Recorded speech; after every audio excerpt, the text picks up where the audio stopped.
महाराष्ट्र में वक्फ बिल के विरोध में मौलानाओं और उलेमाओं ने रणनीति बनानी शुरू कर दी है। हांडीवाला मस्जिद में उलेमाओं की बैठक हुई है, जिसमें कहा गया कि अब हमारे धैर्य की सीमा समाप्त हो चुकी है। मौलाना बोले कि मोदी सरकार शहद बताकर जहर देने का काम कर रही है। पार्लियामेंट में वक्फ बोर्ड अमेंडमेंट बिल पास हुआ है, जिसके बाद मुंबई में हांडी वाली मस्जिद में इसका प्रोटेस्ट हुआ। रजा एकेडमी के सईद नूरी हमारे साथ हैं। उसके साथ साथ हांडी वाली मस्जिद जो है उसके मौलाना एजाज अहमद कश्मीरी हैं। नूरी साहब, कैसा है कि बिल अमेंडमेंट पहले तो आया, उसके बाद जेपीसी में गया, अब कल लोकसभा में पास हुआ है, बहुमत देखते हुए राज्यसभा में भी पास होगा। अब ये मसला लीगल या एक तरह से कॉन्स्टिट्यूशनल आप कह सकते हैं कि बन रहा है। एक नया लॉ एक तरह से पार्लियामेंट जिसको पावर है कानून बनाने का, उन्होंने ये बिल लाया है।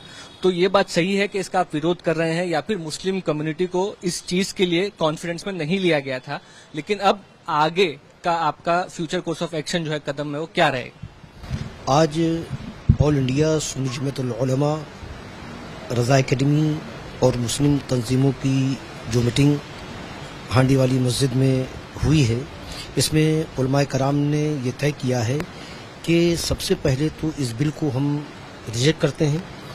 ये बिल, ये कानून हमारे लिए नाकाबिल कबूल है और इस सिलसिले में हम पुरजोश तरीके से मजबूती के साथ एहतजाज करेंगे कानून के दायरे में रह के।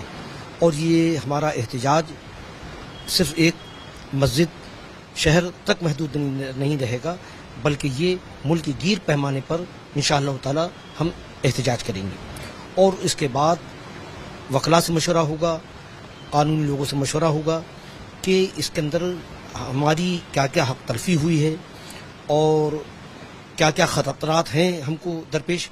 उसके बाद सुप्रीम कोर्ट में भी हम जाने की कोशिश करेंगे। कोर्ट में आप एक लीगल लॉजिकल स्टेप कोर्ट का ही लगता है, क्योंकि पार्लियामेंट में एक कायदा पास हुआ है, लेकिन ऐसा लगता नहीं है कि पार्लियामेंट के कायदे पास किए कायदे को कोर्ट भी ओवरटर्न करेगा। तो ये एक हकीकत अगर बन जाता है तो किस तरह से समाज में या वक्फ बोर्ड आगे कैसे चलेगा आपको लगता है?